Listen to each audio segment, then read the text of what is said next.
The matter is going to start in 5 seconds. Start. Mr. Vice Chairman, sir, I would like to speak on this bill in the interest of the rapid economic growth in the country.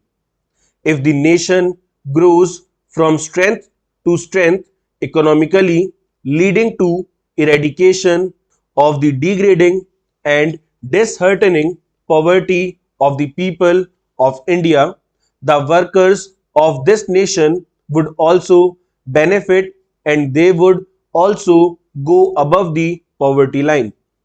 Sir, I would like to mention here that the plantation crops, as understood by the term so far, namely coffee, rubber, tea, and cardamom, have been giving this nation substantial amount of the much coveted foreign exchange annually.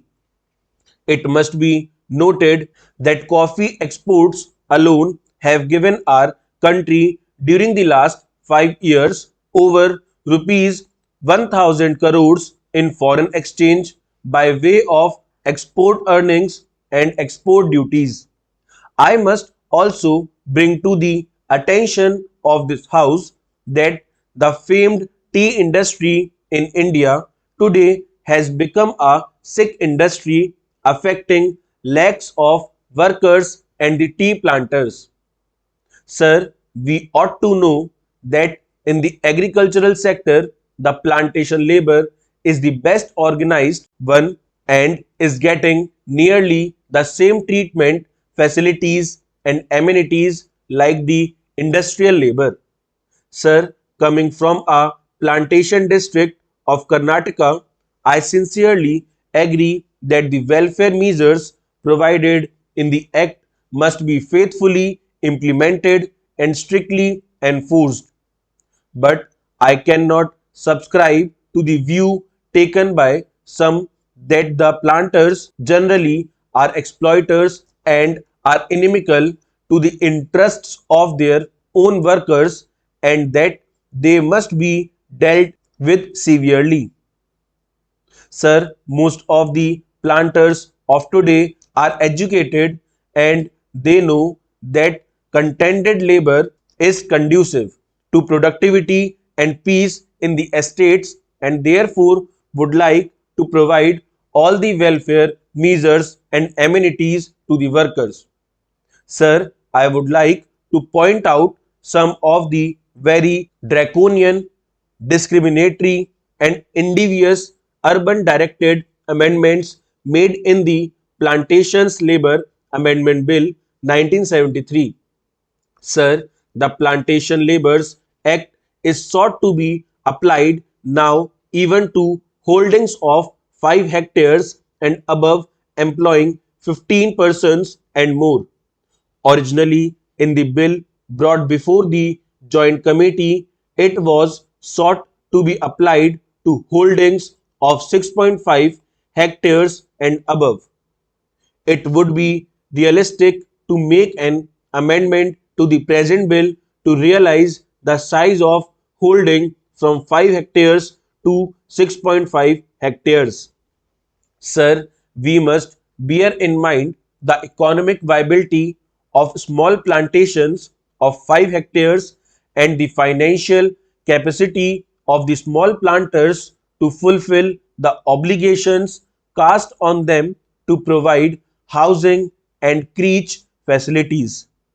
Those small planters in some cases are unable to provide themselves with houses and medical care as good as those intended for their workers in the bill. I am sure that good many small holdings will go into liquidation, unable to bear the burden when the prices fall, as in the case of tea today. I would empathetically say that clause 13 is not only draconian but discriminatory, and it is most harsh and killing to the farming community of India, whose hands feed and clothe the people poor and rich. Sir, I strongly feel that the punishment with both compulsory fine and imprisonment is to serve for violation of a welfare legislation covered by the Act. For economic reasons and financial incapacity, the debt-ridden employer, particularly a smallholder, may be unable to discharge the obligations such as providing type design houses, creches, medical facilities, etc. In such cases, there is no point in sending the landholder to jail and collecting a fine from him for every day of default. The relevant provisions in the bill are made more stringent than the Factories Act, under which, in the case of a further offence, the court is given the discretion to punish the defaulting employer, but in the proposed amendment, the word used is shall instead of may, which makes it mandatory on the court to impose imprisonment as well as fine. These provisions are too harsh and discriminatory, particularly in view of the fact that the bill seeks to bring in farms of 5 hectares which are in the nature of peasant holdings under the scope of the Act. Sir, I would like to ask the government of the people, for the people, and by the people, in the name of the farmers of India, why it wants to treat a farmer as a criminal and to be imprisoned for such an offence, while it does not do so for a factory owner of a city. By making this comparison, I do not mean that a provision should be made in the relevant Factories Act to make the sentence of imprisonment compulsory for similar offences.